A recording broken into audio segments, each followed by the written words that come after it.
Hello बच्चों, कैसे हो? आपका स्वागत है त्रिपान स्टडी सेंटर में। आज जो हम करने जा रहे हैं क्लास 10th NIOS बोर्ड का हिंदी का चैप्टर फर्स्ट बहादुर। ये चैप्टर इंपॉर्टेंट है एग्जाम व्यू से, क्योंकि इसमें से एक क्वेश्चन जरूर एग्जाम में आता है। ठीक है, लेकिन चैप्टर स्टार्ट करने से पहले एक बात जो मैं हमेशा आपको कहता हूँ, इस पर आपको समझना भी चाहिए, सोचना भी चाहिए कि जब भी वीडियो देखिए पूरा देखिए, क्योंकि अधूरा जानकारी सदैव खतरनाक होता है।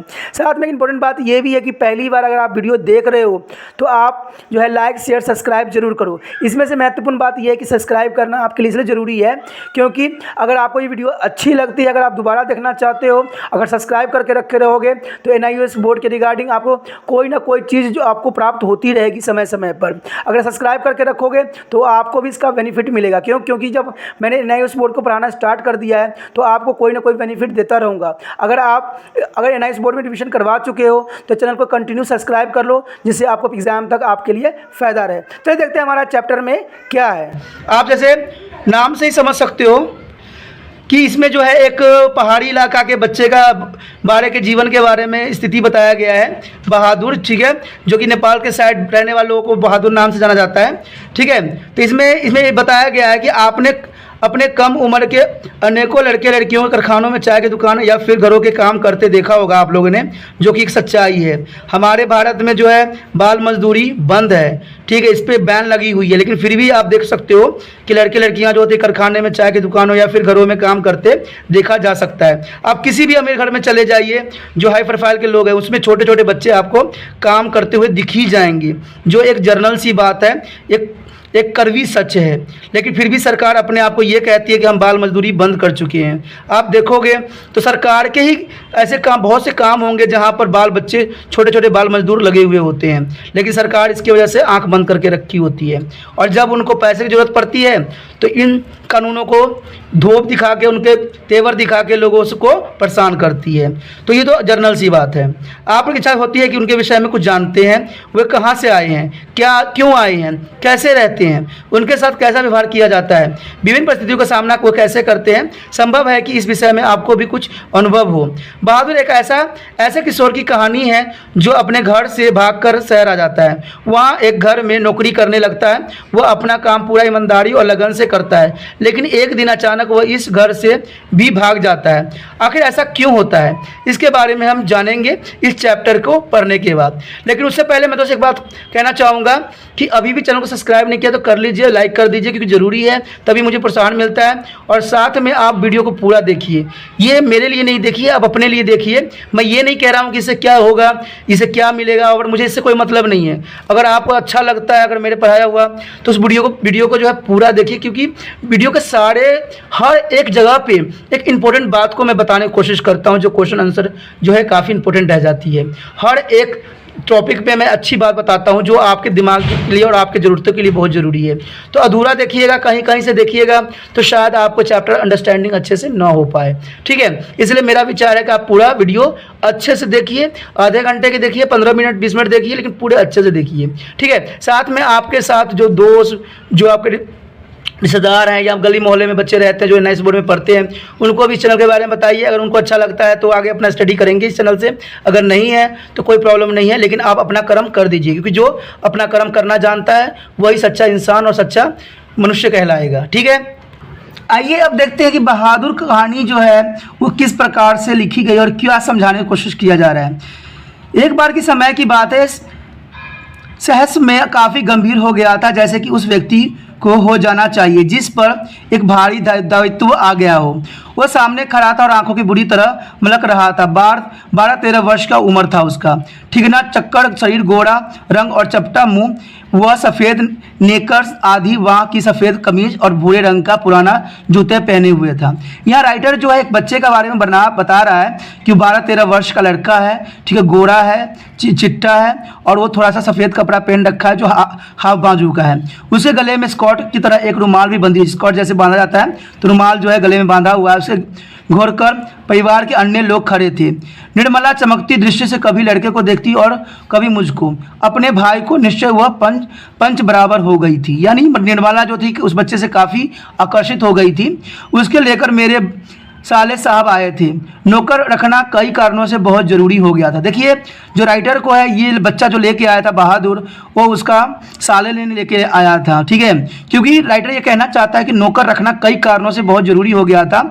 मेरे सभी भाइयों रिश्तेदारों के अच्छे स्वहतों पर उन पर सभी को यहाँ नौकर थे। राइटर कहना चाहता है कि उसके जितने भी रिश्तेदार हैं सबके पास एक नौकर है। मैं जब बहन की शादी में घर गया तो वहाँ नौकर का सुख देखा, क्योंकि राइटर जब शादी में गया था तो वहाँ नौकर के जो काम करते हैं वो सारे सुख देख के वो काफ़ी प्रभावित हुआ था। मेरे दोनों भाभियाँ रानी की तरह बैठकर चारपाई तोड़ती थी, जबकि निर्मला का सवेरे से लेकर रात तक खटकना पड़ता था। यानी रात जो उसकी पत्नी है राइटर का, सुबह से लेकर शाम तक मेहनत करता था, लेकिन उसका भाई का जो मतलब बीवियां थी वो रानी की तरह नौकर का सुख प्राप्त करती थी। इसके बाद नौकर पर वापस आया तो निर्मला दोनों जून नौकर चाकर की माला जापने लगी। लेकिन जैसे ही राइटर अपने घर पे आया तो जो निर्मला उसकी पत्नी थी वो नौकर लाने के लिए राइटर को विवश करने लग गई थी।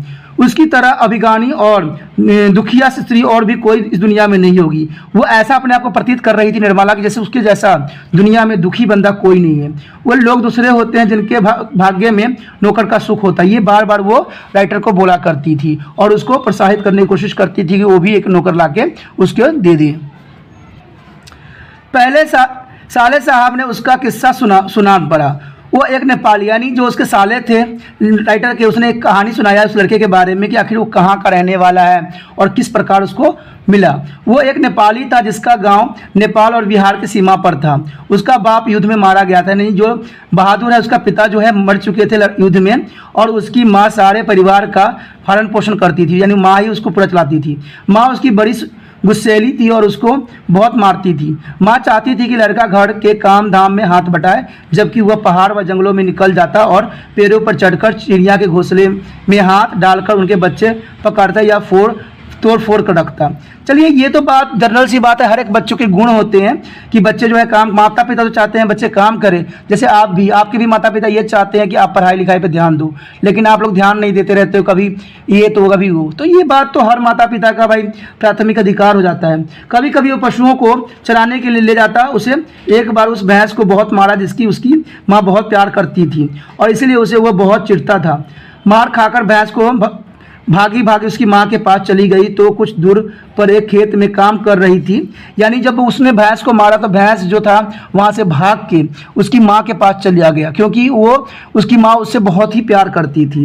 माँ का माथा ठनका, बेचारा बेजवान जानवर चरना छोड़कर यहाँ क्यों आएगा। ये बात उसके मन में खटक गया कि भाई इतना क्यों आया है, बेजुबान जानवर जो है घास छोड़ के, खाना छोड़ के यहाँ पर मेरे पास क्यों आया है। तो इस वजह से जो है वो काफ़ी परेशान हो गई। जरूर उसने उसकी काफ़ी मारा है, वह गुस्से से पागल हो गई। जब लड़का आया तो माँ ने भैंस की मार का काल्पनिक अनुमान करके एक डंडे से उसकी दुगनी पिटाई की और उसके वहीं कराहता हुआ छोड़कर वह लौट आई। यानी माँ ने क्या किया, उस बेजुबान जानवर के मारने के कारण न उसकी बातें समझा न सोचा और उसको इतना मारा कि बेचारा किराहता हुआ वहीं पे लेट गया। लड़के का मन माँ से फट गया था, यानी माँ के प्रति उसका जो विश्वास था, जो प्यार था, वो ख़त्म हो गया था और वह रात भर जंगलों में छिपा ही रहा। रात भर बच्चा जो था बहादुर जंगलों में छिपा रहा। जब सवेरा होने के आया तो वह घर से पहुंचा और किसी तरह अंदर चोरी छुपके घुस गया। फिर उसने घी की हड्डियां में से हाथ डालकर माँ के रखे रुपये में से 2 रुपया निकाल लिया। अब बच्चे ने क्या किया, चोरी छुपे रात भर कहीं और छुपा रहा, लेकिन जैसे ही नाइट हुआ, मतलब सुबह का टाइमिंग हल्का सा था, तो वो अपने घर में घुस गया चुप से और वहाँ हंडिया जो टंगी हुई थी उसमें से उसने 2 रुपया निकाल लिया। अंततः वो 9, 2, 11 हो गया, यानी वहाँ से वो भाग गया। 9, 2, 11 का मतलब दोस्त होता है भाग जाना। भागने के बाद वहाँ से 6 मील की दूरी पर बस स्टैंड था जहाँ गोरखपुर जाने वाली बस मिलती थी। तो वो गोरखपुर जाने के लिए बस स्टैंड पे चला गया। फिर तुम्हारा नाम क्या है जी, मैं पूछा। यानी जब राइटर को मिला तो कहता है मैंने पूछा दिल बहादुर शाह, ठीक है, उसने कहा दिल बहादुर शाह उसका नाम है। उसके स्वर में एक मीठी झंझनाहट थी। मुझे ठीक याद नहीं कि मैंने उसके क्या हिदायतें दी, शायद यह कि वह शरारतें छोड़कर ढंग से काम करे और इस घर को अपना घर समझे। इस घर में नौकर चाकर की बहुत प्यार और इजाज़त से रखा जाता है। राइटर ने शुरू में ये बात बोला कि इस घर में नौकर को बहुत कदर की जाती है, बहुत ही प्यार और इज्जत से रखा जाता है।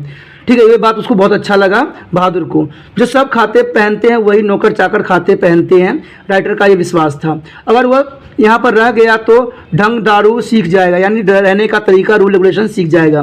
घर के और लड़के की तरह पढ़ लिख भी जाएगा। ये भी राइटर की कल्पना था कि वो पढ़ लिख जाएगा और अच्छा बच्चा बन जाएगा, उसकी जिंदगी सुधर जाएगी। निर्मला ने उसी समय कुछ व्यवहारिक उपदेश दे डाले। ठीक है, उसने निर्मला ने भी उसको अच्छी अच्छी बातें बताई। इस मोहल्ले में बहुत तुच्छ लोग रहते हैं, वह ना किसी के यहाँ जाए और ना ही किसी का काम करे। ठीक है, निर्मला ने पहले ही इसका उद्देश्य दे दिया कि तुम किसी के घर नहीं जाओगे, ना किसी की बातें सुनोगे और ना किसी से कुछ हेल्प मांगोगे, क्योंकि यहाँ के लोग जो हैं बहुत ही तुच्छ हैं, उनके विचार अच्छे नहीं हैं।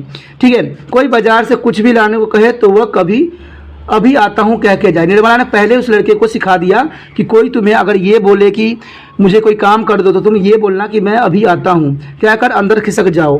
उसे घर के सभी लोगों को सम्मान और तमीज़ से बोलना चाहिए, यानी उसने पहले बता दिया कि सभी के साथ सम्मान और तमीज़ से बात करो। और भी बहुत सी बातें बताई। अंत निर्मला ने बहुत ही उदारपूर्ण लड़के के नाम से दिल शब्द उड़ा दिया, यानी दिल शब्द जो था, ठीक है, उसने बताया था दिल बहादुर शाह, तो दिल हटा दिया और बहादुर नाम उसका नामकरण कर दिया। परंतु बहादुर बहुत ही हंसमुख और मेहनती निकला। ठीक है, वो हंसमुख भी था और काफ़ी मेहनती लड़का था। उसकी वजह से कुछ दिनों तक हमारे घर में वैसा ही उत्साहपूर्ण वातावरण छाया रहा जैसा कि प्रथम बार तोता मैना के आने की वजह से छा जाता है। सवेरे सवेरे ही मोहल्ले के छोटे छोटे लड़के घर के अंदर आकर खड़े हो जाते हैं और उसकी देखकर हंसते या तरह तरह के प्रश्न करते हैं। ये तू लोग छिपकली क्यों कहते हो? ये सुनने शेर देखा है? ऐसी ही बात उसने पहाड़ी गाने की फरमाइश की जाती है, यानी कुछ बच्चे जो होते हैं उसके सुबह सुबह आते हैं और उसके साथ खेलने की कोशिश करते हैं और उसके पहाड़ी गाना जो है वो सुनने की कोशिश करते हैं। घर के लोग भी उसे इसी प्रकार की छेड़खानियाँ करते ही रहते हैं। वो उतना उत्तर देता है, जितना उत्तर देता है उसे अधिक हंसता था। सबको उसे खाने और नाश्ते की बड़ी फिक्र होती थी, यानी घर में सभी लोग उसको बहुत ही कदर करते थे और खाने की बड़ी फिक्र होती थी। निर्मला आंगन से खड़े होकर पड़ोसियों को सुनाते हुए कहती थी, बहादुर आकर नाश्ते क्यों नहीं कर लेता, यानी ऐसी सी बातें, यानी वो दिखाने की कोशिश करती कि हम बहादुर को बहुत ही प्यार करते हैं और बहुत लाल प्यार से रखे हुए हैं। मैं दूसरी औरतों की तरह नहीं हूँ जो नौकर चाकर को तली भूनती हूँ, यानी वो ये कहती थी कि मैं ऐसी औरत नहीं हूँ कि नौकर चाकर को मैं परेशान करती हूँ और किसी तरह की तकलीफ देती हूँ। तो ये इसका निर्मला का विचार था। मैं तो नौकर चाकर को अपने बच्चों की तरह रखती हूँ। उन्होंने तो साफ कह दिया है कि 100-150 महीनेवारी उस पर भले ही खर्च हो जाए पर तकलीफ उससे ज़रा भी नहीं होना चाहिए। एक नौकर कमीज़ तो उसी रोज़ लाए थे और भी कपड़े बन रहे हैं। तो निर्मला ये थी कि वो कहती कि 100-150 रुपया खर्च भी हो जाए नौकर पर तो क्या हुआ, उसके लिए नए नए कपड़े कमीज लाओ, अच्छे से नौकर रखो, यानी वो नौकर नहीं है, घर का ही एक सदस्य हो। ये निर्मला का इसमें विचार था। धीरे धीरे वह घर के सारे काम करने लगा। सवेरे ही उठकर वह बाहर नीम के पेड़ से दातुन तोड़ लाता, वह हाथ का सहारा लिए बिना कुछ दूर तक तने पर दौड़ते हुए चढ़ जाता। मिनट भर में वह पेड़ की पुली पर नजर आता। निर्मला छाती पीट पीट कर कहती, अरे रिछ बंदर की जात, कहीं गिर गया तो बड़ा बुरा होगा। वह घर की सफाई करता, कमरे में पोछा लगाता, अंगीठियों जलाता, चाय बनाता और पिलाता। इस तरह से सारे काम जो है बहादुर अभी करने लग गया था। दोपहर में कपड़े धोता और बर्तन में मलता। वह रसोई बनाने की भी जिद करता पर निर्मला स्वयं सब्जी रोटी बनाती। निर्मला की उसी बहुत फिक्र रहती थी। उसके उन दिनों तबीयत ठीक नहीं रहती थी, इसीलिए वह कुछ दवा ले रही थी। बहादुर उसकी कोई काम करते देखकर कहता, माता जी मेहनत ना करो, तकलीफ बढ़ जाएगी। वह कोई भी काम करता होता, समय होने पर हाथ धोकर भालू की तरह दौड़ता हुआ कमरे में जाता और दवाई का डिब्बा निर्मला के सामने लाकर रख देता। जब मैं शाम के दफ्तर से आता तो घर के सभी लोग मेरे पास आकर दिन भर के अपने अनुभव सुनाते थे। बाद में वह भी आता। वह एक बार मेरी ओर देखकर सिर झुका लेता और धीरे धीरे मुस्कुराने लगता। वो किसी बहुत ही मामूली घटना की रिपोर्ट देता। बाबूजी बहन जी का एक सहेली आया था, या बाबूजी भैया सिनेमा गया था। उसके बाद उस तरह हंसने लगता था गोया बहुत ही मज़ेदार बात कह दी हो।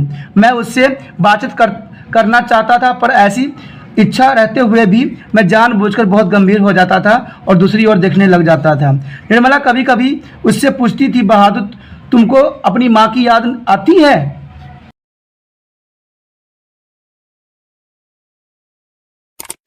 तो लड़का उत्तर देता, नहीं, क्यों? वह मारता क्यों था? इतना कहकर वह खूब हंसता था जैसे मार खाना खुशी की बात हो। तब तुम अपना पैसा माँ के पास कैसे भेजने को कहते हो? माँ बाप का कर्जा तो जन्म भर जाता है, वह भी। और हंसते हुए कहा उसने। उसका विचार ये था कि माँ बाप बेशक मुझे मारे हों, लेकिन उनका कर्जा जो है जीवन भर रहता ही रहता है। निर्मला ने उसकी एक फटी पुरानी दरी दे दी थी। घर के वह एक चादर भी ले आया था। रात और काम धाम करने के बाद वह भीतर के बरामदे में एक टूटी हुई बस खटल पर अपना बिस्तर बिछाता था। वह बिस्तर पर बैठ जाता और जेब में से कपड़े की एक गोली सी टोपी निकालकर पहन लेता, जो बाईं ओर काफ़ी झुकी रहती थी। फिर वह एक छोटा सा आईना निकालकर बंदर की तरह उसमें अपना मुंह देखता रहता था। वह बहुत ही प्रसन्न नज़र आता था। इसके बाद कुछ और भी चीज़ें उसको जेब से निकल आती। कुछ गोलियां, पुराने ताश की एक गड्डी, कुछ खूबसूरत पत्थर के टुकड़े, ब्लेड, कागज़ की नावें। वह कुछ देर तक उनसे खेलता था। उसके बाद वह धीमे धीमे स्वर में गुनगुनाने लगता। उस पहाड़ी गाने का अर्थ हम समझ नहीं पाते थे, पर उसकी मीठी उदासी सारे घर में फैल जाती थी, जैसे कोई पहाड़ की निर्मलता में अपनी किसी बिछड़े हुए साथी को बुला रहा हो। दिन मज़े में बीतने लग गए थे। काफ़ी राइटर कहना चाहता है कि उसका दिन जो था काफ़ी अच्छे व्यतीत होने लग गया था। बरसात आ गई थी, पानी रुकता था और बरसात था। मैं अपने को बहुत ही ऊंचा महसूस करने लग गया था। अपने परिवार और संबंधियों से बड़प्पन तथा शान बान पर मुझे सदा गर्व रहता था। अब मैं मोहल्ले के लोगों को पहले से भी तुच्छ समझने लगा। मैं किसी को सीधे मुँह बात तक भी नहीं करता था, किसी की ओर ठीक से देखता भी नहीं था। दूसरे के बच्चों को मामूली सी शरारत पर डांट फटकार देता था। कई बार पड़ोसियों को सुना चुका था, जिससे पास कलेजा है वही आजकल नौकर रखता है। तो राइटर भी ये कहना चाहता है कि उसके अंदर भी काफ़ी घमंड और तेवर आ गई थी, क्योंकि वो नौकर की सुख उसने भी देख लिया था। ठीक है, घर के स्वंग की तरह रहता था। निर्मला भी बहुत मोहल्ले में शुभ सूचना दे आती थी। आधी तनख्वाह तो नौकर पर ही खर्च हो जाता। यानी निर्मला भी अपने तेवर दिखाने की कोशिश करती कि सारा पैसा जो आधा पैसा जो होता है हमें नौकर चाकर पर ही ख़त्म हो जाता है। राइटर भी ने यही बात बोला कि आज तो नौकर तो है कलेजे वाले बंदे रखते हैं कि किसी का खर्चा उठाना आम बात नहीं होता, पर रुपया पैसा कमाया किस लिए जाता है, ये विचार निर्मला का था। ये तो कई बार कह ही चुकी थी कि दूसरे की दुनिया को किसी कोने से नौकर जरूर लाऊंगा। वही हुआ। निसंदेह बहादुर की वजह से सबको बहुत आराम मिल गया था। राइट, ठीक है, निसंदेह सबको आराम मिला हुआ था काफ़ी हद तक, और लोग भी अपने आप को महान समझने लग गए थे। घर खूब साफ और चिकना रहता, कपड़े चमकदार सफ़ेद। निर्मला की तबीयत भी काफ़ी सुधर गई थी। अब कोई एक खर भी न टकसता था। किसी को मामूली काम करना होता तो वह बहादुर को आवाज़ देता, बहादुर एक गिलास पानी, बहादुर पेंसिल नीचे गिरी है उठाना। इसी तरह की फरमाइश चलती रहती। बहादुर घर में की फिरकी की तरह नाचता रहता। कभी रात में पहले ही सो जाते थे और सवेरे 8 बजे पहले उठते थे। मेरा बड़ा लड़का किशोर काफ़ी शान शौकत और रौब दाब से रहने का कायल था, और उसे बहादुर को अपने कड़े अनुशासन में रखने की आवश्यकता महसूस कर ली थी। यानी उसका बेटा जो था लेखक का, जिसका नाम किशोर था, किशोर जो था काफ़ी अमीर अपने आप को समझता था और किसी दूसरे को कुछ समझने की कोशिश भी नहीं करता था। फलत उसने अपनी सभी काम बहादुर को सौंप दिए। यानी जो भी काम करता था सब काम जो था वो बहादुर को सौंप दिया। सवेरे उसके जूते में पॉलिश लगानी चाहिए। कॉलेज जाने के ठीक पहले साइकिल की सफाई ज़रूरी थी। रोज़ ही उसके कपड़े की धुलाई और इस्त्री होनी चाहिए। और रात में सोते सोते ठीक है समय वह नित्य बहादुर से अपने शरीर की मालिश कराता और मुक्की भी लगवाता। पर इतनी सारी फरमाइश की पूर्ति में कभी कभी कोई गड़बड़ी हो जाती। तब ऐसा होता किशोर गरज तरज करने लगता और उसकी बुरी तरह गालियाँ देता और उस पर हाथ छोड़ देता। मार खाकर बहादुर एक कोने में खड़ा हो जाता चुपचाप। तो इस तरह से जो किशोर होता था उस बच्चे को बहुत तरपामना करता, हर तरह से उससे काम करवाता, और उससे कोई गलती हो जाती तो उसको यहाँ तक मारने भी लग गया था। देख वे किशोर चेतावनी देता हमेशा, देख वे मेरा काम सबसे पहले होना चाहिए। अगर एक काम भी टूटा तो मारते मारते लोहिया टाइट कर दूंगा। साला कामचोर करता क्या है, तू बैठा बैठा खाता है। तो इस तरह से वो जो है अभद्र शब्दों का भी उस पर उपयोग करता। रोज़ ही कोई ना कोई ऐसी बात होने लगी जिसकी रिपोर्ट पत्नी मुझे देती थी। मैंने किशोर को मना किया पर वो नहीं माना, तो मैंने यह सोचकर छोड़ दिया कि थोड़ा बहुत तो चलता ही रहता है। फिर एक हाथ से ताली कहीं बजती है, बहादुर भी बदमाशी करता होगा। पर एक दिन जब मैं दफ्तर से आया तो मैंने किशोर को एक डंडे से बहादुर की पिटाई करते हुए देखा। निर्मला कुछ दूरी पर खड़ी हाँ हाँ करती हुई मान कर रहती थी। मैंने किशोर को डांट कर अलग कर दिया। कारण यह था कि शाम को साइकिल की सफाई करना बहादुर भूल गया था। किशोर ने उसको मार मार कर गालियाँ दी और उसका काम करने से इनकार कर दिया। तुम साइकिल साफ क्यों नहीं करते, मैं उसे कड़ाई से पूछा। बाबूजी, भैया ने मेरे मरे हुए बाप को क्यों लाकर खड़ा किया, वो रोता हुआ ये बात को राइटर को बोला। मैं जानता था किशोर उसकी ओर भद्दी गालियां देता था, लेकिन आज उसने सुअर का बच्चा कहा था जो उसे बर्दाश्त नहीं हुआ। इस तरह गाली सुनकर जो है बहादुर बहुत दुखी हो गया था। निस्संदेह वह गाली उसके बाप पर पड़ती थी। मुझे कुछ हंसी आ गई। खैर, किशोर के व्यवहार को अच्छा नहीं कहा जा सकता, पर गृह स्वामी होने के कारण मुझ पर कुछ और गंभीर दायित्व भी थे, राइटर का विचार था। मैंने उसे समझाया, बहादुर ये आदतें ठीक नहीं है, तुम ठीक से काम करोगे तो तुमको कोई भी कुछ नहीं कहेगा। मेहनत बहुत अच्छी चीज़ है, ठीक है, जो उसे बचने की कोशिश करता है वह कुछ भी नहीं कर सकता। बात सही है। फिर उठानी फुलना मुझे सख्त नापसंद है। तुम तो घर के लड़के की तरह हो। घर के लड़के मार नहीं खाते हैं। हम तुमको जिस सुख आराम से रखते हैं वह कोई क्या रखेगा। जाकर दूसरे घरों में देखो तो वहाँ पता लगेगा कि नौकर चाकर भरपेट भोजन के लिए भी तरसते हैं। चलो, सब खत्म हुआ, अब काम धाम कर लो। इस तरह से है जो राइटर है उसको सत्तावना देकर उसे काम करने के लिए भेज देता है। लेकिन कुछ दिनों बाद एक और गड़बड़ी हुई। निर्मला बहुत पतली पतली रोटियां सेकती थी, इसलिए वह रोटी बनाने का काम कभी बहादुर को नहीं मिलती थी। लेकिन मोहल्ले की किसी औरत ने उसे यह सिखा दिया कि परिवार के लिए रोटी बनाने के बाद वह बहादुर से कहे कि वह अपनी रोटी खुद बना लिया करे, नहीं तो नौकर चाकर की आदत ख़राब हो जाती है। महीने खाने से उसकी आदत बिगड़ जाती है। तो इस तरह की बात जो है राइटर को दोबारा से सुनना पड़ा, ठीक है। जो बहादुर है वो बहुत ही अच्छा लड़का होने के नाते उसको पहले बहुत ही सुख सुविधाएं दी जा रही थी, लेकिन एकाएक जो कुछ समय बीत गया उसके बाद सबका व्यवहार जो था धीरे धीरे चेंज होते चला गया। अब निर्मला को भी किसी औरत ने ये समझाया कि अगर उसको रोटी बना के देते हो तुम तो उसकी आदत बिगड़ जाएगी, ठीक है, और वो काम करना छोड़ देगा। वह बात निर्मला को जच गई। ये बात जो है बताई गई वो निर्मला को काफ़ी अच्छी लगी। वो रात में उसने ऐसा ही प्रयोग किया। वह अपनी रोटी बनाकर चौके से उठ गई। बहादुर का मुंह तर गया। वह चूल्हे के पास सिर झुकाकर चुपचाप खड़ा रहा। क्या हो गया रे, निर्मला ने पूछा। यह कुछ नहीं बोला। चल चुपचाप बना अपनी रोटी। तू सोचता है कि मैं तुझे पतली पतली नरम नरम रोटी सेक कर खिलाऊंगी? तू कोई घर का लड़का है? नौकर चाकर तो अपना बनाकर खाते ही रहते हैं। तीता तो उसके इसलिए लग रहा था कि सारे घर के लिए मैंने रोटी बनाई, उसको अलग करके इसके साथ भेद क्यों किया। वाह रे, इसके पेट में तो लंबी दाढ़ी हो गई है। समझ जा, रोटी नहीं सेकेगा तो भूखा रहेगा, ठीक है। पर बहादुर उसी तरह खड़ा रहा तो निर्मला का गुस्सा से बुरा हाल हो गया और उसने लपक कर उसके माथे पर 2-3 थप्पड़ जड़ दिया। सुअर कहीं के, इसलिए किशोर तुझे मारता है, इसी वजह से तेरी माँ भी मारती होगी। चल बस बना रोटी अपना। मैं नहीं बनाऊंगा, मेरी माँ भी सारे घर की रोटियां बनाकर मुझे रोटी सिखवाती थी। वह रोने लगा। काफ़ी वो भावुक हो गया। मैं तेरी माँ हूँ कि तुझे से जिद कर रहा हूँ? घर के लड़के बराबर बन रहा है तू, मारते मारते मुंह रंग दूंगी। इस तरह से जो निर्मला है अभद्र प्रसार से उसको प्रताड़न किया, पर उसने अपने लिए रोटी नहीं बनाई। मुझे भी बड़ा गुस्सा आया। मैंने उसको डांटा और समझाया, पर वह नहीं माना।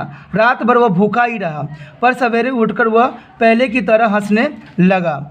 उसने अंगूठियाँ जलाकर अपने फिर से रोटी सेकी। अपनी बनाई रोटी और भद्दी रोटी को देखकर वह खिलखिलाने लगा। फिर रात की बची हुई सब्जी से उसने खाना खा लिया। लेकिन निर्मला का हाथ खुल गया था। अब निर्मला जो है उसको बार बार मारने लगी, क्योंकि कहते हैं ना, एक बार जब हाथ खुल जाती है उठ जाती है तो वो कंटिन्यू चलता ही रहता है। तो फिर ऐसा ही निर्मला के साथ भी हुआ। वो उससे कुछ चिढ़ भी गई थी। अब बहादुर से कोई भी गलती होती तो वह उस पर हाथ चला देती। उसको मारने वाला अब घर में 2 व्यक्ति हो गए थे। कभी कभी एक गलती के लिए उसको दोनों मारते थे। बरसात बीत गई। आकाश दर्पण की तरह स्वच्छ दिखाई देता था। मैं बहादुर की माँ के पास चिट्ठी लिखी थी कि उसका लड़का मेरे पास मज़े में है और मैं उसकी तनख्वाह के पैसे उसके पास भेज दिया करूँगा। लेकिन कई महीनों के बाद भी उधर से कोई जवाब नहीं आया था। मैंने बहादुर से कह दिया था कि उसका पैसा यहाँ जमा रहेगा, जब घर हो जाएगा तो अपना पैसा लेता जाएगा। पर अब बहादुर से भूले गलतियाँ अधिक होने लगी थी। शायद उसका कारण मारपीट और गाली गलौज हो गई थी। मैं कभी कभी उसको रोकने लग चाहता था, फिर वह सोच कर चुप लग जाता था कि नौकर चाकर को मार पीटते खाते ही रहते हैं। राइटर का भी विचार यहाँ चेंज हो गया था कि मतलब नौकर चाकर को है जो मारते पीटते रहो तो वो सही काम करते रहेंगे, जो कि गलत है। एक दिन रविवार को मेरी पत्नी के एक रिश्तेदार आए हुए बीवी बच्चों के साथ थे। वो अपनी किसी खास संबंधी से यहाँ आए थे तो यहाँ भी भेंट मुलाकात करने के लिए चले आए। घर में बड़ी चहल पहल मच गई थी। मैं बाजार से रोहू मछली और देहरादून चावल ले आया। नाश्ते पानी के बाद बातों की जलेबियाँ छनने लगी। पर इसी समय एक घटना हो गई। अचानक उस रिश्तेदार की पत्नी नीचे फर्श पर झुककर देखने लगी। फिर उसने चरपाई के अंदर झांक कर देखा। अंत में कमरे के अंदर चली गई और फर्श पर खड़े हुए कागज़ को उठाकर जांच पड़ताल करने लगा। मैंने पूछा, क्या बात है? रिश्तेदार की पत्नी ज़बरदस्त मुस्कुराकर मजबूरी में सिर हिलाते हुए बोला, क्या बताऊं, 11 रुपया साड़ी के सूट में से निकाल कर यही चरपाई पर रखे थे, पर वे मिल नहीं रहे हैं। आपको ठीक याद है ना? हाँ, मुझे खूब अच्छी तरह से याद है। ये रुपये मैंने खूट से बांध कर रखे थे रिक्शे वाले को देने के लिए। खूट खोला ही था, फिर वे रुपये चरपाई पर रख दिए थे कि 4 रुपये की मिठाई मंगवा लूँगी और फिर कुछ बच्चों के हाथ पर दे दूँगी। रास्ते में कोई ढंग से दुकान नहीं मिली तो उधर से ही लेता आया। किसी के यहाँ खाली हाथ जाने में अच्छा नहीं लगता। बताइए, अब तो मैं कहीं की नहीं रही। फिर मेरी ओर झुककर धीमे स्वर में कहा, जरा उससे पूछिए ना, वो उधर आया था। कुछ देर तक वह वहाँ खड़ा रहा, फिर तेज़ी से बाहर चला गया। ये इशारा जो था बहादुर की तरफ वो औरत जो है कर रही थी। अरे नहीं, वो ऐसा नहीं है, मैंने कहा। राइटर ने कहा कि भाई वो लड़का ऐसा नहीं है कि किसी का पैसा जो है ले ले। You do not know this, please are expert in this art, रिश्तेदार ने कहा। मैंने बहुत ही और तिरछी दृष्टि से देखा। वह सिर झुकाकर आटा गूँथ रहा था। उसके चेहरे पर संतुष्टि व प्रसन्नता थी। उसने ऐसा काम तो कभी नहीं किया, बल्कि जब कभी उसने 2-4 आने इधर उधर पड़े देखे तो उठाकर निर्मला को हाथ में दे दिए। पर किसी की दिल की बात कोई कैसे जान सकता है? न मालूम अचानक मुझे क्या हो गया और मैं गुस्सा में आ गया। फिर मैंने पूछा, बहादुर जी बाबूजी, इधर आओ। वह आकर खड़ा हो गया। तुमने यहाँ से रुपया उठाए थे? जी नहीं बाबूजी, उसने निर्भय होकर उत्तर दिया। ठीक बताओ, मैं बुरा नहीं मानूंगा। नहीं बाबूजी नहीं, मैंने तो बता देना ही सही समझा। तुम यहाँ खड़े नहीं थे, रिश्तेदार की पत्नी ने तुम्हें कहा, फिर तू तेज़ी से बाहर चले गए थे। देखो भैया, सच बता दो, मिठाई खरीदने और बच्चे को देने के लिए ये रुपये रखे थे। मैं तो बुरी फंसी। अब वापस जाने के लिए रिक्शे क्यों भी पैसे नहीं है मेरे पास, वो औरत ने बोला। मैं तो बाहर नमक लेने लगा था। सच बता बहादुर, अगर नहीं बताया तो बहुत पीटूंगा और पुलिस को सुपुर्द कर दूंगा। मैं चिल्ला पड़ा। मैंने नहीं लिया बाबूजी, मैंने नहीं लिया है बाबूजी। बहादुर का मुंह काला पड़ गया था, काफ़ी दुखी हो गया था। पता नहीं मुझे क्या हो गया, मैंने सांस उलझकर उसके गाल पर चमाटा जड़ दिया। मैं आशा कर रहा था कि ऐसा करने से वह बता देगा। तमाचा खाकर वह गिरते गिरते बचा। उसकी आंखें से आंसू आप गिरने लग गए। यानी बच्चा जो था काफ़ी हताश हो गया था उसके मार सुन के, ठीक है, मार देख के, मार करके। मैंने नहीं लिया, यही बात जो है वो बार बार बोला जा रहा था। इसी समय रिश्तेदार साहब ने एक अजीब सी हरकत की। अच्छी छोड़िए, इसको पुलिस के पास ले जाता हूँ। इतना कहकर उसने बहादुर का हाथ पकड़ लिया और उसकी दरवाजे की ओर घिसट कर ले गया। पर दरवाजे के पास उसे धीरे से बोला, देखो तुम मुझे बता दो, मैं कुछ नहीं करूँगा, बल्कि तुम्हें इनाम में 2 रुपये दे दूँगा। पर बहादुर ने इनकार कर दिया। उसके बाद रिश्तेदार साहब 2-3 बार उसको दरवाजे की ओर खींचकर ले गए, जैसे पुलिस को देने की जा रहे थे, लेकिन आगे बढ़कर वे रुक जाते हैं, उससे धीमे धीमे शब्दों में पूछताछ करने लगते हैं। अंत में हारकर उन्होंने उसके छोड़ दिया और वापस आकर चारपाई पर बैठे हुए हंसकर बोले, जाने दीजिए, ये सब बड़े घंग होते हैं, किसी झाड़ी वाड़ी में छिपा दिए होंगे, ज़मीन में गाड़ दिए होंगे पैसे। मैं तो इन सब के खूब जानता हूँ, भालू बंदर से कम थोड़ी होते हैं। चलिए, इतना नुकसान कर लिया तो क्या हुआ। इसके बाद निर्मला ने भी उसको डराया धमकाया और 2-4 तमाचे भी जड़ दिए। वो नहीं करता रह गया कि मैंने पैसे नहीं लिए हैं। इस घटना के बाद बहादुर काफ़ी डरा मार खाने लग गया। घर के सभी लोग उसको कुत्ते की तरह दुदुकारते रहते थे। किशोर तो जैसे उसके जान के पीछे ही पड़ गया था। वो उस दिन से उदास रहने लगा और काम में भी लापरवाही करने लग गया था।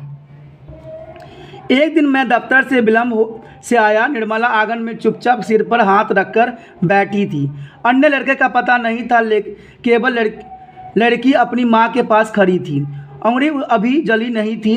आंगन गंदा पड़ा था, बर्तन बिना मले हुए रखे थे, सारा घर जैसे काट रहा था। क्या बात है, मैंने पूछा अपनी पत्नी से। बहादुर भाग गया, मेरी पत्नी ने जवाब दिया। भाग गया? क्यों? पता नहीं, आज तो कुछ हुआ भी नहीं था। सवेरे से ही बड़ा प्रसन्न था, बराबर माताजी किए जा रहा था। दोपहर में मैंने खाना खाया, उसके बाद आंगन से सिलबट्टा लेकर बरामदे में रखने जा रहा था कि सिल हाथ से छूटकर गिर गई और 2 टुकड़े हो गई। शायद इसी डर से वह भाग गया कि लोग उसे मारेंगे, पर मैं इसके लिए उसको थोड़ा कुछ कहती। क्या बताऊँ, मेरी किस्मत में आराम लिखा ही नहीं है। मैंने पूछा, कुछ लड़के ने ले तो नहीं गया? यही तो अफसोस है, कोई भी सामान नहीं ले गया। उसके कपड़े, उसका बिस्तर, उसके जूते सभी छोड़ गया है। पता नहीं उसने हमें क्या समझा। अगर वह कहता तो मैं उसे रोकती थोड़ी, बल्कि उसको खूब अच्छी तरह से पहना उड़ाकर भेजती। हाथ में उसकी तनख्वाह के रुपए रख देती, 2-4 रुपये और अधिक दे देती, पर वह तो कुछ ले ही नहीं गया। और वे 11 रुपये, अरे वह सब झूठ है। मैं तो पहले ही जानती थी कि वे लोग बच्चों को कुछ देने नहीं चाहते थे, इसलिए अपनी गलती और लाज छिपाने के लिए वह प्रपंच रच रहे थे। उन्हें लोगों को क्या मैं जानती नहीं? कभी कभी उनके रुपए रास्ते में गुम हो जाते हैं, तो कभी वे गलती से घर की ओर छोड़ जाते हैं। मेरे कलेजे में तो जैसे कुछ हौड़ रहा है। किशोर को भी बड़ा अफसोस है। उसे सारे सहन छान मारा, पर वो प्राप्त नहीं हुआ, नहीं मिला। किशोर आकर कहने लगा, अम्मा, एक बार भी अगर बहादुर आ जाता तो मैं उसको पकड़ लेता और कभी जाने ना देता, उसकी माफ़ी मांग लेता और कभी नहीं मारता। सच, सब ऐसा नौकर कहीं नहीं मिलेगा। कितने आराम दे रहा था वह। अगर वह कुछ चुरा कर ले गया होता तो संतोष हो जाता। अब सभी जो है, किशोर भी, उसकी माँ भी, सभी अफसोस मना रहे हैं कि किशोर भाग गया बिना बताए। ठीक, अगर होता तो मैं उसको मारता तक भी नहीं, लेकिन सच्चाई ऐसी नहीं होती है। निर्मला आंखों पर आंचल रख कर रोने लगी। मुझे बड़ा क्रोध आया। मैं चिल्लाना चाहता था, पर भीतर ही भीतर मेरा कलेजा जैसे बैठ गया था। मैं वहीं चारपाई पर सिर झुकाकर बैठ गया। मुझे एक अजीब सी लघुता का अनुभव हो रहा था। यदि मैं न मारता तो शायद वह न जाता। मैंने आंगन में नजर दौड़ाई। एक और स्टूल पर उसका बिस्तर रखा था, अलगनी पर उसकी कुछ कपड़े लगे थे। स्टूल के नीचे वो भूरा जूता था जो मेरे साले साहब के लड़के का था। मैं उठकर अलगनी के पास गया और उसके नेकर के जेब में हाथ डालकर उसका सामान निकालने लगा। वही गोलियां, पुराने ताश की गड्डी, खूबसूरत पत्थर, ब्लेड, कागज़ की नावें। तो इस प्रकार से जो है हमारा यहाँ चैप्टर ख़त्म होता है। इस चैप्टर ने बहुत ही बात अच्छी बताई है कि हमारे समाज में दिखावा के जो जीवन है वो सब जगह प्रचलित है। आज इंसान जो है दिखावे की ज़िंदगी जीने के लिए वो हर तरह के प्रपंड अपनाते हैं। ठीक है, आज जो है लोग जो है एक दूसरे की बातें सुन के, ठीक है, उसका रिएक्शन लेते हैं, लेकिन वो अपनी बुद्धिजीवी होने का फ़र्ज़ नहीं निभाते हैं कि प्रत्येक जीव जो है इम्पोर्टेंट है। ठीक है, बहुत ही इम्पोर्टेंट है। वो बहादुर लड़का जो उनके पास कम उम्र में भी था, लेकिन फिर भी काम पूरा किया जा रहा था। किशोर उसको कभी भी कुछ नहीं समझता था। किशोर जो था वो अपनी अमीरी का धौम दिखा रहा था। ठीक है, और उसको मारता फटकारता रहता, यहाँ तक कि उसकी माँ भी उसको मारता, ठीक है। और इस प्रकार से जब लेखक ने उसको मारा तो वो काफ़ी उदास हो गया और उसकी उदासी जो था चारों तरफ छा गया और उसको ये लगा कि शायद अब यहाँ पर उसको कोई भी बचाने वाला नहीं है। जब एक दिन सिलवट्टा उससे गलती से टूट गया तो उसने क्या किया, घर छोड़ के चला गया। जाने का रीज़न भी था, यही था कि अगर वो सिलवट्टा टूटा है तो अब जो है निर्मला के साथ साथ उसके जो पति है, लेखक है, वो भी मारेगा और लड़का मारता था तो मारता ही था। तो उसने कुछ भी नहीं सोचा, नहीं सामान लिया, नहीं कोई वस्तु लिया और वो वहाँ से चल दिया। कथा वस्तु में जो ये बात बताई गई है इसमें अमरकांत जी ने बहुत ही आज जो मिडिल क्लास के लोगों की व्यवस्था है उसके बारे में सहज रूप में कहने की कोशिश किया है। इसमें यही है कि मिडिल क्लास के जो लोग होते हैं वो आजकल दिखावा का ज़िंदगी बहुत ही पसंद करते हैं। वो अपने चीज़ों से संतुष्ट नहीं रहते हैं, वो दूसरे चीज़ों पे बहुत आकर्षित होते हैं और यहाँ तक कि वो दूसरे की बातों पे भी जल्दी आ जाती हैं। तो राइटर ने यहाँ पर बहुत ही सुंदरता के साथ प्रस्तुत करने की कोशिश किया है। इसमें जो है सबसे इम्पोर्टेंट बात ये आती है कि जो यहाँ पर किशोर की व्यवहार है और जो बहादुर का व्यवहार है वो क्वेश्चन जो है काफ़ी इम्पोर्टेंट रखा जाता है, मान्यता दी जाती है। और दूसरा क्वेश्चन जो ये बताया जाता है कि किशोर जो आज जो मिडिल क्लास के लोगों में जो भावनाएं हैं उसके ऊपर एक क्वेश्चन बहुत ही अच्छा बनता है।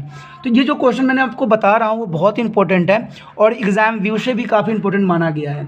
तो आप इन क्वेश्चन को ज़रूर देखिएगा, ठीक है। और जो चैप्टर है उसका एक बार सारांश बता देता हूँ कि एक छोटा सा लड़का होता है जो कि नेपाल में रहता है, ठीक है। उसके पिता जो है मर चुके होते हैं किसी युद्ध में, उसकी माँ होती है तो वो क्या करता है, अपने गाय भैंस को चराने के लिए चला जाता है और पेड़ों पे कूदता रहता है। एक दिन क्या हुआ कि बहादुर ने अपने गाय को मारा काफ़ी, ठीक है ना। और मारने की वजह से क्या हुआ, क्योंकि वो जो जीव था वो अब उसकी माँ से बहुत प्यार करता था, वो भागता हुआ माँ के पास चला गया, ठीक है, जो जानवर था। और वहाँ पर जाके उसको माँ को एहसास हो गया कि इसको किशोर ने मारा है, यानी बहादुर ने इसको मारा है। तो वो क्या होता है, भागते हुए चला जाता है और वहाँ पर उसकी माँ जाती है और उसको बहादुर को बहुत मारती है। ये देख के बहादुर क्या करता है, चुप से रात में 2 आने निकाल के वहाँ से घर से भाग जाता है और भाग जाता है बस स्टैंड पे। वहाँ पर लेखक के जो रिश्तेदार होते हैं उससे उसका मुलाकात होता है। तो ये जो है राइटर के पास लेके आ जाते हैं और कहते हैं कि ये बहादुर है, ठीक है, नेपाल का रहने वाला है, आप इसको रख लीजिए नौकर बना के। तो राइटर को ये एहसास होता है कि नौकर भी आज के समय में बहुत ही इंपॉर्टेंट रखते हैं, क्योंकि उसने नौकर का जो होता है रुतबा, नौकर का जो होता है आराम, वो सब कुछ उसने अपने भाभीियों को देखा था। और निर्मला भी कई बार जिद कर चुकी थी कि मुझे नौकर चाहिए। तो राइटर को इससे अच्छा कोई अवसर नहीं मिलता कि ये कम उम्र का भी था, जितना मर्जी उसको पैसे भी दे सकता था और अपने घर में रख भी सकता था। तो इस तरह से जो है जब वो बहादुर जो है उसके घर में जाता है तो उसको लोग बहुत ही सम्मान, आदर और बहुत खातिरदारी करते हैं कुछ समय के लिए। लेकिन धीरे धीरे लोगों में क्या होता है, उनके व्यवहारों में चेंजेस आने लग जाता है। सबसे पहले किशोर के व्यवहारों में चेंजेस आता है। किशोर जो होता है राइटर का बेटा होता है जो काफ़ी घमंडी होता है, ठीक है। वो उसको मारता, फटकारता, गाली देता और अपने सारे काम जो है उससे ही करवाता, फिर भी उसको मारता रहता, ठीक है। धीरे धीरे जब निर्मला को लोगों ने कान भरने स्टार्ट कर दिए तो निर्मला ने उसके लिए खाना बनाने तक भी छोड़ दिया और उसको कहता खुद ही खाना बना, खुद ही खा, और इसे कपड़े धोने के लिए भी कहने लग गई। इस प्रकार से जो था बहादुर काफ़ी उदास हो गया। एक बार क्या हुआ, जब उसके घर में कोई रिश्तेदार आए तो रिश्तेदार ने बहादुर के ऊपर 11 आने चोरी करने का इल्ज़ाम लगा दिया, जिसके वजह से राइटर बहुत ही गुस्सा हुआ और उसको 2-4 थप्पड़ भी मार दिया। लेकिन वो पैसा बहादुर ने नहीं चुराया था। ये बाद में ये बात सामने आती है, क्योंकि वो लोग खुद इसी प्रकार के व्यक्ति होते हैं, उनके पास तो कैसे 11 रुपया हो सकता है। लेकिन जब राइटर इसको मारता है तो बहादुर जो है बहुत काफ़ी उदास रहने लग जाता है। और एटलीस्ट वो क्या करता है कि एक बार क्या होता है कि अचानक उससे गलती से सिलवट्टे टूट जाते हैं, तो उसको ये एहसास होता है कि अब जो है उसको तीनों मिल के मारेंगे। इसलिए वो क्या करता है, किसी को बताए बिना अपने सारे सामान, कुछ भी सामान वो लेके अपने साथ नहीं जाता है, चुपचाप वो घर से निकल जाता है। जब वो निकल जाता है तब राइटर को, किशोर को और निर्मला को काफ़ी अफसोस होता है और ये कहता है कि मैं इसके जैसा नौकर कहीं मिलेगा नहीं और न मिलने वाला है। उसने बहुत हमें सुख दिया, फिर भी हमने उसको बहुत मारा। तो बात तो सच्चाई इतनी सी है, जब लोगों के पास जो चीज़ होती है उस चीज़ का कदर नहीं होता है और जो चीज़ उससे छूट जाती है उसको लोग बहुत ही कदर करने लग जाते हैं। तो ये चैप्टर आप लोगों ने ध्यान से पढ़ना है, ठीक है दोस्तों। मैं इतना ही कहना चाहूँगा कि जो भी आप पास आपके दोस्त पढ़ रहे होंगे इसके बारे में जरूर चैनल के बारे में बताइए। इतना ही आपको करना है। हम अगले वीडियो में मिलेंगे। ओके दोस्तों, बाय।